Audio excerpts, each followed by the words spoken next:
Praise the Lord, praise the Lord. கர்த்தருடைய பரிசுத்த நாமத்துக்கு ஸ்தோத்திரம் உண்டாவதாக. இன்றைய தேவ வாக்கு கொலேசியர் 3ஆம் அதிகாரம் 13வது வசனம்.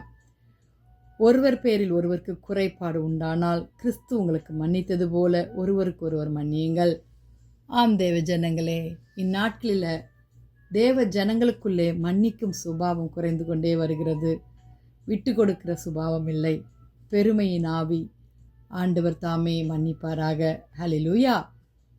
எபேசியர் 4ஆம் அதிகாரம் 32வது வசனத்தில் ஒருவருக்கொருவர் தயவும் மன உருக்கமாய் இருந்து கிறிஸ்துவுக்குள் தேவன் உங்களுக்கு மன்னித்தது போல நீங்களும் ஒருவருக்கொருவர் மன்னியுங்கள் என்று வேத வாக்கியம் சொல்லுகிறது. வாலிப பிள்ளைகளே, நம்ம எப்படியாக இருக்கிறோம்?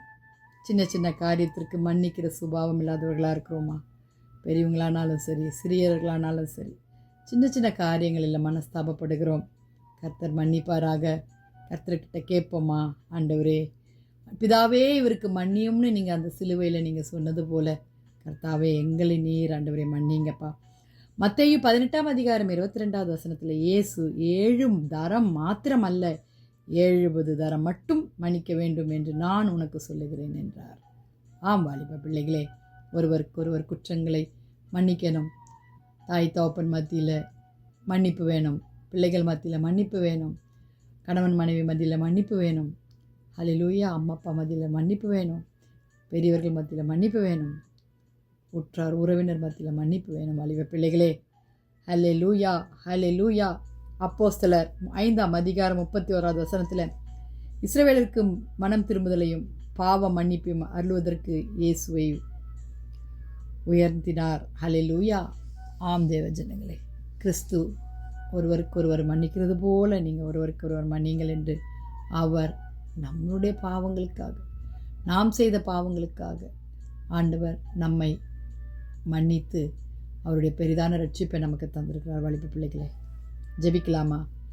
துதிகளின் மத்தியில் வாசமாக இருக்கிற எங்கள் பரலோக தேவனே, அப்போ அருமையான இந்த கால வேலைக்காய் நன்றியோடு துதிக்கிறோம், ஸ்தோத்திரிக்கிறோம். ஒருவருக்கு ஒருவர் மன்னியுங்கள் என்று சொன்ன கர்த்தாவே, அது எங்களுடைய ப்ராக்டிக்கல் லைஃப்பில் கிறிஸ்துக்குள்ளாய் வளர எங்களுக்கு கிருபை பாராட்டுங்க சுவாமி. குறைகளோடு இல்லைப்பா, நிறைவுகளோடு வாழ கிருபை தாங்கப்பா. விட்டு கொடுக்குற மனப்பான்மையை தாங்க ஆண்டவரே. சிறியவர்கள் பெரியவர்களை மன்னிக்கிறதும் பெரியவர்கள் சிறியவர்களை மன்னிக்கிறதுமாக கர்த்தாவே ஒருவருக்கு ஒருவர் மன்னிக்க கிருபை பாராட்டுங்க சுவாமி.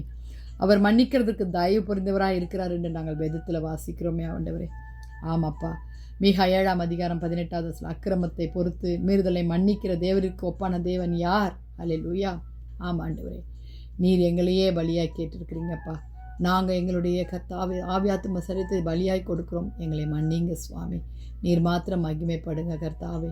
அப்போ வாலிப பிள்ளைகளுடைய பாவங்களை மன்னிங்கப்பா. அவர்களை ரட்சித்து கொள்ளுங்க ஆண்டவரே. ஊழியக்காரர்களை சுகத்தை விரும்புகிற தேவன், அவர்களை சுகப்படுத்துங்க ஆண்டவரே. ஆண்டவரே, நாட்களில் அநேகமான விபத்துகள் நடந்து கொண்டிருக்கிறதுப்பா. தேசத்தை பாதுகாத்து கொள்ளுங்க ஆண்டவரே. கர்த்தாவே, ஆண்டவரே, ஸ்கூல் படிக்கிற பிள்ளைகள், காலேஜ் படிக்கிற பிள்ளைகளுடைய கரத்தில் ஒப்பு கொடுக்குறோம் சுவாமி. பாவம் நிறைந்த உலகம் ஆண்டவரே, அன்பு தனிந்த உலகமாய் காணப்பட்டு கொண்டிருக்கிறது சுவாமி.